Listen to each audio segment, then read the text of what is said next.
Hello friends, welcome to best English classes. मैं हूं प्रतीक तंवर और आज हम पढ़ रहे हैं कुछ बहुत ही इंपॉर्टेंट मल्टीपल चॉइस क्वेश्चंस जो कि अलग अलग कंपटीशन एग्जाम्स में पूछे जा सकते हैं, जैसे कि यूजीसी, नेट, पीजीटी, टीजीटी और भी बहुत सारे एग्जाम्स। आइए शुरू करते हैं। आज का पहला सवाल है, who of the following is not a university wit. आप समझ ही गए होंगे, आज का जो वीडियो है वो लिटरेरी मूवमेंट्स से रिलेटेड एमसीक्यूज हैं।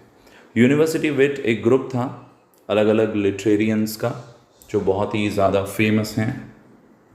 इनमें से कौन नहीं है? तो वेबस्टर नहीं है। रॉबर्ट ग्रीन और किड और मार्लोव, ये तीनों ही यूनिवर्सिटी विट हैं। अगला है, trying to capture the upbeat mood of 1964-65, the poet Tom Gunn said, "They stood for a great optimism. Barriers seemed to be coming down all over. It was as if World War II had finally drawn to close. There was an openness and high-spiritedness and relaxation of mood." Who were they? किन्हें कहा गया है कि वे खड़े हुए थे optimism के लिए? सही जवाब है द बीटल्स। बीटल्स के लिए कहा गया है, फेमस बैंड है ये। Who among the following is a cavalier point. Cavalier point किसे कहा जाता है? जॉन सकलिंग को। Which one among the following is a set of the metaphysical points. इनमें से कौन सा सही सेट है मेटाफिजिकल पॉइंट्स का? सही जवाब है C, John Donne, Henry Vaughan and Andrew Marvell. ये तीनों ही मेटाफिजिकल पॉइंट्स हैं, John Donne, Henry Vaughan and Andrew Marvell. Which among the following group of writers is labelled as university wits. इनमें से यूनिवर्सिटी विट्स किसे कहा जाता है? सही जवाब है answer D, Christopher Marlowe, Robert Greene, Thomas Nash.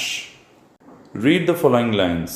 In a station of the metro, the apparition of these faces in the crowd. Apparition का मतलब होता है प्रेत, भूत। Petals on a wet black bow. Petals यानी कलियाँ। Which of the following poetic programs is illustrated by the above lines? कौन से poetic programs को ये लाइन्स बताती हैं? इमेजिज्म, इमेजिज्म जिसमें इमेजिन किया जाता है। Which of the following themes was not common to the works of cavalier poets such as Thomas Carew, Sir John Denham, Edmund Waller, Sir John Suckling, James Shirley, Richard Lovelace and Robert Herrick. इनमें से कौन सी theme common नहीं थी इन cavalier points के लिए? पायस devotion to religious virtues, ये इनके कामों में नहीं देखने को मिलता था। पायस डिवोशन, पायस यानी पवित्र, डिवोशन यानी समर्पण, रिलीजियस वर्च्यूज यानी धार्मिक गुण। Identify the fire side points of the US. United states के फायर साइड पॉइंट्स कौन से हैं? सही जवाब है विलियम कलन बायरेंट, H.W. लॉन्गफेलो और ओलिवर वेंडेल होम्स। इन्हें फायर साइड पॉइंट्स कहा जाता है यूएस का। The term digger is associated with a group of agrarian communists who flourished in England in 1649 to 50 and were led by, उनका नेतृत्व किसने किया था डिगर ग्रुप का? गरार्ड विंस्टैनली ने, गरार्ड विंस्टैनली। अगला सवाल है, who among the following writers was not the one identified with the movement of 1950s England. इनमें से कौन से writer the movement of 1950s England से नहीं जुड़े हुए हैं? सही जवाब है रॉय फुलर।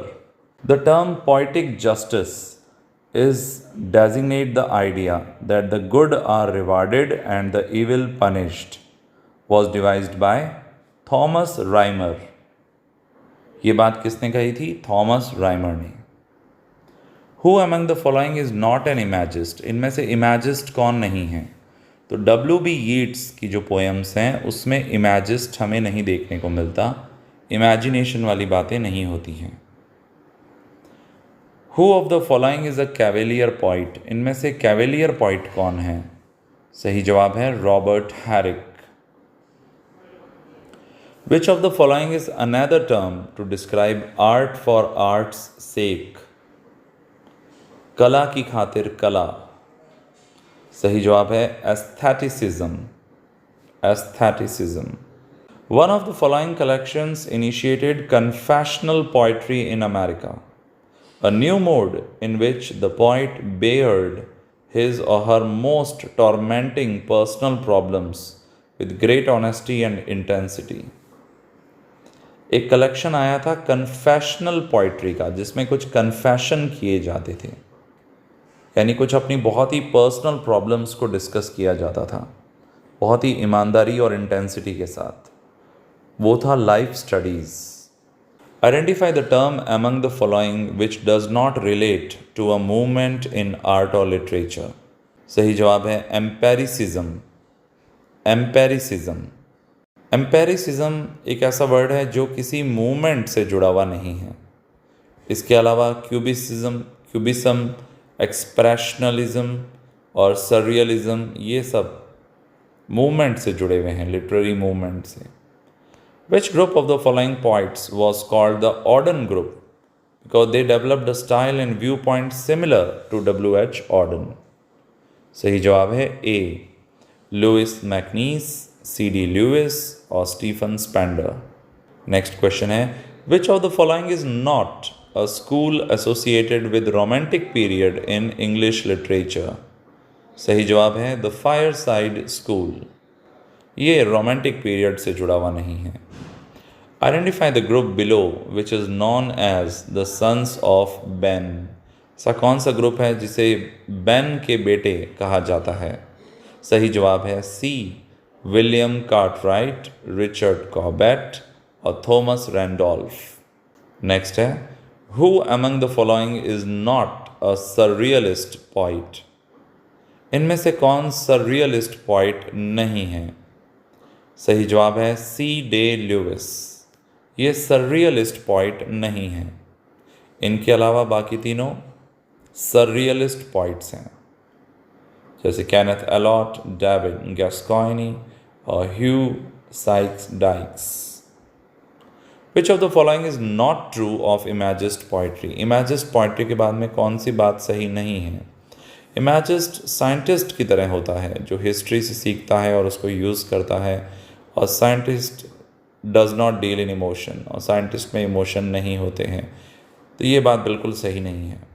सररियलिज्म किससे जुड़ा हुआ है? एंड्रे ब्रेटॉन से। डायलन थॉमस किस ग्रुप से जुड़े हुए थे? The new apocalypse, new apocalypse से।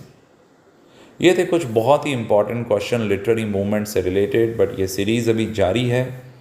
हमें लगातार फॉलो करते रहें, हमारी प्लेलिस्ट्स को एक बार ज़रूर संभालें। बहुत सारे वीडियोस हम ऑलरेडी अपलोड कर चुके हैं लिटरेचर से रिलेटेड, और आगे भी ये क्रम जारी है। यदि चैनल पे नए हो तो प्लीज़ सब्सक्राइब कर दो यार, और वीडियो पसंद आया तो उसे जल्दी से लाइक कर दो, और अपने प्यारे प्यारे कमेंट्स, मुझे फीडबैक ज़रूर देना। फिर मिलेंगे एक और टॉपिक के साथ। Thank you so much, bye bye. Don't forget to share it with your classmates. All the best for your exams.